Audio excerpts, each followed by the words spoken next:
नमस्कार, म डिलिराम परदेशी। हजुरहरूलाई अहिले एउटा अत्यन्तै सुन्दर फूल देखाइरहेको छु। हुन त मैले सुन्दर भनेर नभने पनि हजुरहरूले देख्दाखेरि नि कति राम्रो कति सुन्दर भनेर मनमा सोचिसक्नु भएको होला। मलाई एकदमै मन पर्यो। कन्काई नगरपालिका वडा नम्बर 8 घैलाडुबामा रहेको यो सुन्दर फूलले मलाई आकर्षण गर्यो। बाटोमा यात्रा गरिरहेको बेला बाइक रोकेर यो भिडियो बनाउँदैछु। यो फूल चाहिँ बेनु प्रसाद घिमिरेको घरमा छ। अत्यन्त मिहिनेत गरेर बनाउनु भएको रहेछ।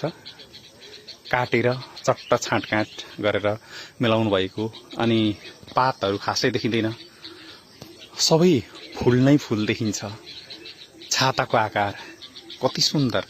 फूल भनेपछि जुसुकैको मन लोभिन्छ, मन आकर्षित हुन्छ।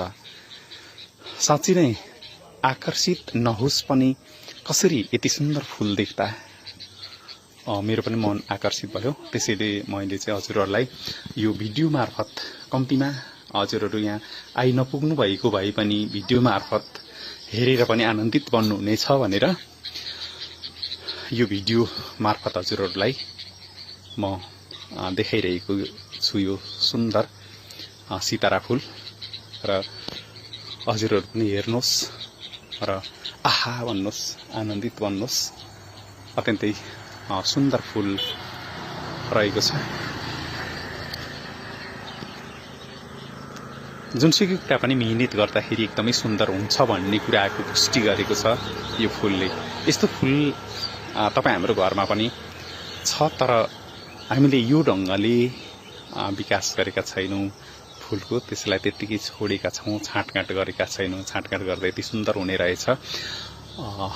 हजुरहरूले हेरिदिनु भयो, धन्यवाद छ।